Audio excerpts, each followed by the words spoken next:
লক্ষ্মীপুরে গণ অভ্যুত্থানে শহীদ পরিবার আহতদের আর্থিক সহায়তা। এতক্ষণ শুনছেন শিরোনাম, এখন লক্ষ্মীপুর খবরে থাকছে বিস্তারিত।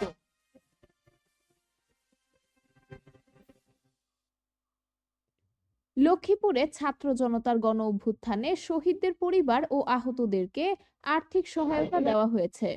বৃহস্পতিবার ৫ ডিসেম্বর সকালে সদর উপজেলা পরিষদ হলরুমে জেলা প্রশাসন ও সমাজসেবা কার্যালয়ের ব্যানারে আনুষ্ঠানিকভাবে ১৪,৫০,০০০ টাকার চেক বিতরণ করা হয়। জেলা প্রশাসক রাজীব কুমার সরকারের সভাপতিত্বে এতে উপস্থিত ছিলেন জেলা পুলিশ সুপার মোহাম্মদ আক্তার হোসেন, স্থানীয় সরকার বিভাগের উপপরিচালক জসিমউদ্দিন, জেলা সিভিল সার্জন আহমেদ কবির, জেলা সমাজসেবা কার্যালয়ের উপপরিচালক স্বপন কুমার হালদার। প্রশাসন সূত্র জানায়, ছাত্র জনতার গণ অভ্যুত্থানে গুলিবিদ্ধ হয়ে লক্ষ্মীপুরের ১৬ জন মারা গেছেন ও আহত হয়েছেন ২৫৮ জন। শহীদদের পরিবার ও আহতদেরকে সহায়তার উদ্যোগ নেওয়া হয়। এতে জেলা প্রশাসন ও জেলা সমাজ সেবা কার্যালয়ের পক্ষ থেকে ১৪,৫০,০০০ টাকা বরাদ্দ দেওয়া হয়। এতে শহীদ পরিবারকে ১০,০০০ ও আহতদের ৫,০০০ করে টাকার চেক বিতরণ করা হয়েছে। জেলা পুলিশ সুপার মোহাম্মদ আক্তার হোসেন বলেন,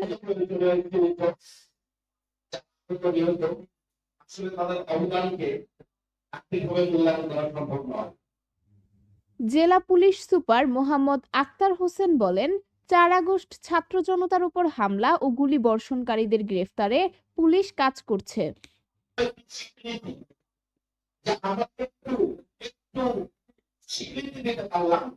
ইতিমধ্যে অনেককেই গ্রেফতার করা হয়েছে।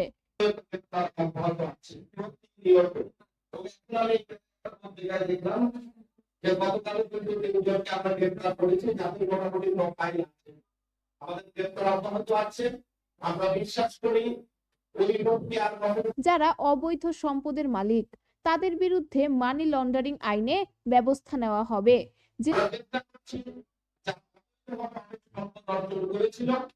সেইগুলো কিভাবে আমরা আমাদের মানি লন্ডারিং আইনে ব্যবস্থা নিতে পারি সেগুলো চলমান আছে। আপনারা বিশ্বাস রাখেন আমরা কাজ করছি এবং বাংলাদেশের গণতন্ত্র পুনরুদ্ধার হবে আশা করি, এবং সর্বশেষ যারা শহীদ হয়েছেন তাদের আত্মার মাগফিরাত কামনা করি। জেলা প্রশাসক রাজীব কুমার সরকার বলেন, আহতদের সুচিকিৎসা নিশ্চিতে সিভিল সার্জনের নেতৃত্বে মেডিকেল বোর্ড গঠন করা হয়েছে।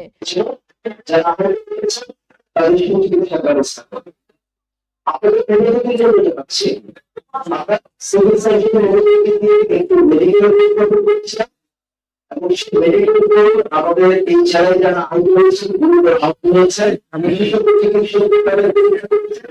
২২ জনকে উন্নত চিকিৎসা দেওয়ার লক্ষ্যে মন্ত্রণালয়ে চিঠি দেওয়া হয়েছে।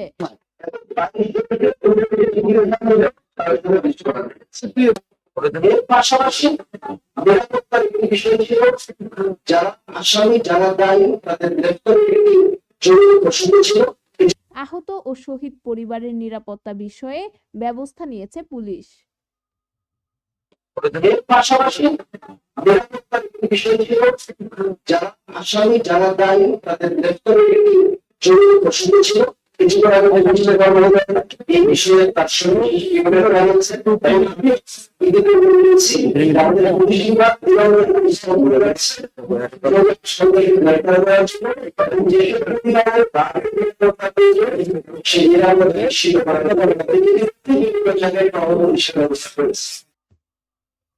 অবিরাম তথ্যের প্রবাহে প্রতিদিন লক্ষ্মীপুর খবর।